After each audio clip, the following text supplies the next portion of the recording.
Hello student, welcome back to my YouTube channel. তো আজকে আমি তোমাদেরকে এবিটিএ টেস্ট পেপারের ভৌত বিজ্ঞানের 60 নম্বর পেজের শর্ট কোশ্চেনগুলি করাবো। তো দেখো, প্রথম কোশ্চেনটি দিয়েছে সূর্যালোকের কোন রশ্মির জন্য সোলার কুকার কাজ করে।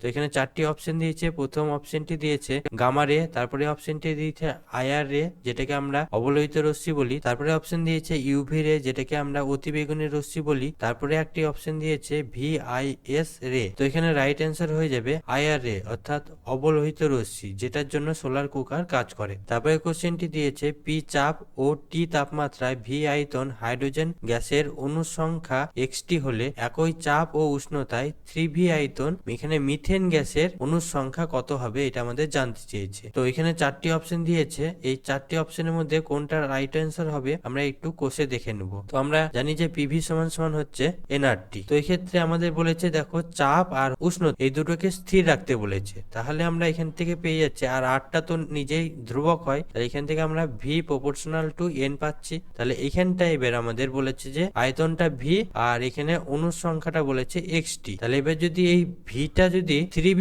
হয়, তাহলে একইভাবে এই এক্সটাও আমাদের 3x হয়ে যাবে। তাহলে আমাদের রাইট অ্যান্সার হয়ে যাবে 3x, অর্থাৎ অপশন বি হয়ে যাবে আমাদের রাইট অ্যান্সার। তারপরে কোশ্চেনটি যখন জলের বাষ্প ঘনত্ব 9 হবে তখন এটি যে অবস্থায় থাকে জানতে চেয়েছে। তরল, কঠিন, গ্যাস না তিনটে দশায় থাকে, এটা আমাদের জানতে চেয়েছে। তো আমরা দেখছি জলের বাষ্প ঘনত্ব যদি 9 হয়, এর আণবিক ভর m সমান সমান হয়ে যাবে 2 ইন্টু ডি, অর্থাৎ বাষ্প ঘনত্বের দ্বিগুণ, তাহলে হয়ে যাবে 9, 9 দুগুণ 18। তার মানে এটা হচ্ছে জলের আণবিক ভর। তাহলে এটা যেহেতু বাষ্প ঘনত্ব 9 বলেছে, তাহলে এটা হয়ে যাবে গ্যাস অবস্থায় আছে, তাহলে গ্যাস হয়ে যাবে আমাদের রাইট অ্যান্সার। তারপরে 4 নম্বর কোশ্চেনটি দেখো, তাপীয় রোধের এককের মান আমাদের জানতে চেয়েছে। তো এখানে চারটি অপশন দিয়েছে, আমরা এটা দেখে নেব যে কোনটা রাইট অ্যান্সার হবে। তো দেখো, আমরা তাপীয় রোধের এককটি বের করব। তো আমরা জানি যে তাপীয় রোধ আর সমান সমান হবে ডি বাই কে ইন্টু এ। এখানে ডিটা হচ্ছে বেধ, যেটাকে আমরা যার একক মিটার হয়ে যাবে, আর এ মানে হচ্ছে এরিয়া, যার একক মিটার স্কোয়ার হয়ে যাবে,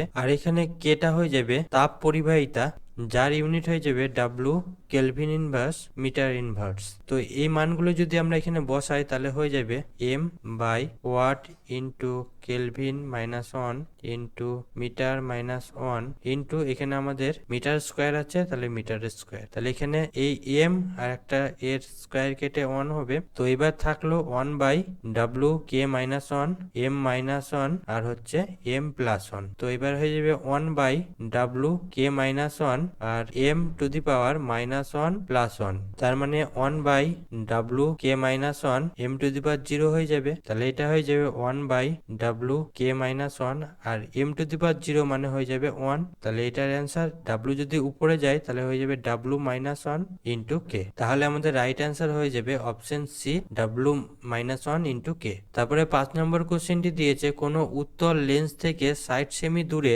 বস্তু রাখলে লেন্স থেকে 60 সেমি দূরে সদ্বিম্ব গঠিত হয়। তো এই ক্ষেত্রে ফোকাস দৈর্ঘ্য কত হবে আমাদের জানতে চেয়েছে। তো এরকম একটি অঙ্ক আগের দিন আমরা করেছিলাম যে 2f দূরত্বে বস্তু রাখলে প্রতিবিম্ব 2f দূরত্বে গঠিত হয়।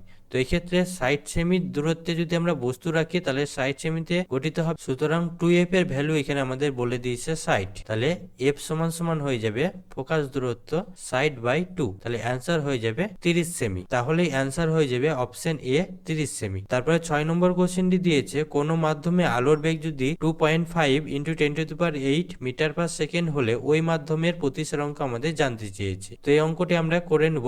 তো আমরা জানি যে প্রতিসরাঙ্ক মিউ সমান সমান হয় সি বাই ভি, যেখানে সিটা হচ্ছে শূন্য মাধ্যমে আলোর বেগ আর ভিটা হচ্ছে ওই মাধ্যমে আলোর বেগ। তো এখানে আমাদের শূন্য মাধ্যমে আলোর বেগ আমরা জানি 3 ইন্টু 10 টু দি পাওয়ার 8 হয়, আর এই মাধ্যমে আলোর বেগ আমাদের বলে দিয়েছে 2.5 ইন্টু 10 টু দি পাওয়ার 8 হয়। তো এখানে আমরা 10 টু দি পাওয়ার 8 আর 10 টু দি পাওয়ার 8 ক্যান্সেল করব, তাহলে আমাদের হয়ে যাবে 3 বাই 2.5। তাহলে এখানে 2.5 এর যদি আমরা দশমিকটা তুলে দিই তাহলে উপরে একটা 10 হবে, তাহলে এবার আমরা পেয়ে গেলাম 30 বাই 25। তো এটাকে ক্যান্সেল করলে 5 দিয়ে 5 6 যা 30, 5 5 যা 25। তো অ্যান্সার হয়ে যাবে 6/5। তাহলে অপশন ডি হয়ে যাবে আমাদের রাইট অ্যান্সার। তারপরে 7 নম্বর কোশ্চেনটি দিয়েছে কোনো আহিত বস্তুর আধানের সর্বনিম্ন মান কি হতে পারে, এটা আমাদের জানতে চেয়েছে। তো আমরা জানি কোনো আহিত বস্তুর আধানের সর্বনিম্ন মান ইলেকট্রনের আধানের সমান হয়, অর্থাৎ ইলেকট্রনের আধান আমরা জানি 1.6 × 10⁻⁹ কুলম্ব হয়। তো আমাদের অপশন সি হয়ে যাবে রাইট অ্যান্সার। তারপরে 8 নম্বর কোশ্চেনটি দিয়েছে রোধের সমান্তরাল সমবায়ে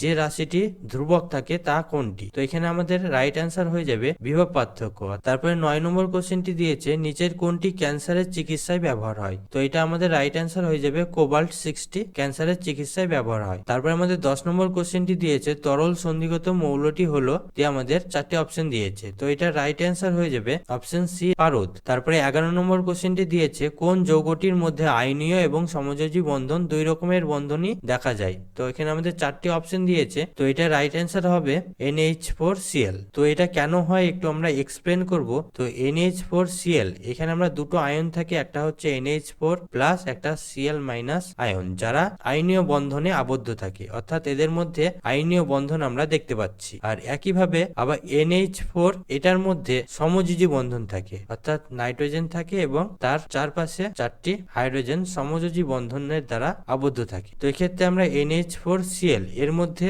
আয়নীয় বন্ধনও দেখতে পেলাম আর এদের মধ্যে সমযোজী বন্ধন দেখতে পাচ্ছি। তাহলে এই যৌগটির মধ্যে আয়নীয় এবং সমযোজী দুটো বন্ধনই দেখতে পাচ্ছি। তারপরে 12 নম্বর কোশ্চেনটি তড়িৎ বিশ্লেষণের সময় কোনটি হয় এটা জানতে চেয়েছে। তো আমরা জানি তড়িৎ বিশ্লেষণের সময় ক্যাথোডে সবসময় বিজারণ হয় এবং অ্যানোডে জারণ হয়, সুতরাং অপশন ডি হয়ে যাবে আমাদের রাইট অ্যান্সার। তারপরে 13 নম্বর কোশ্চেনটি দেখো কপার সালফেটের জলীয় দ্রবণে যদি আমরা H2S গ্যাস চালনা করা হয় তাহলে দ্রবণের বর্ণ কিরকম হবে জানতে চেয়েছে। তো এটা আমরা একটু এক্সপ্লেন করে দেখে নেব।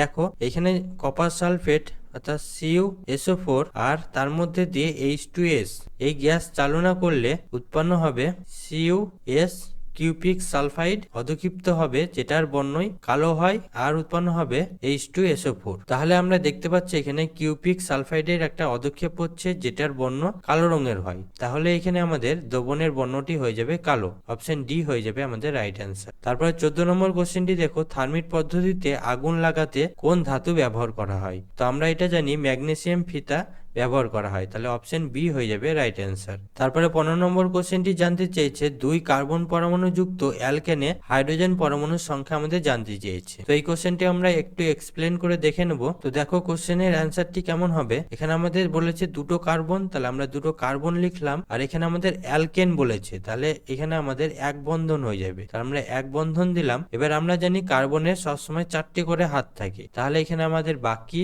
যে হাতগুলো আছে এই হাতগুলোতে সব হাইড্রোজেন থাকবে, তাহলে এখানে একটা হাইড্রোজেন, এখানে একটা হাইড্রোজেন, এখানে একটা হাইড্রোজেন, তাহলে এই কার্বনটা 4টে হাত কমপ্লিট হলো। এবার এই কার্বনের 4টে হাত থাকবে, তো এখানে একটা হাত আছে আর বাকি 3টে হাত থাকবে, তাহলে এই হাতগুলোতেও একটি করে হাইড্রোজেন থাকবে। তাহলে আমরা দেখতে পাচ্ছি এই টোটাল কার্বন দুটোতে 6টা হাইড্রোজেন পরমাণু আছে। তাহলে এখানে আমাদের রাইট অ্যান্সার হয়ে যাবে অপশন ডি 6 হয়ে যাবে right answer. Thank you student.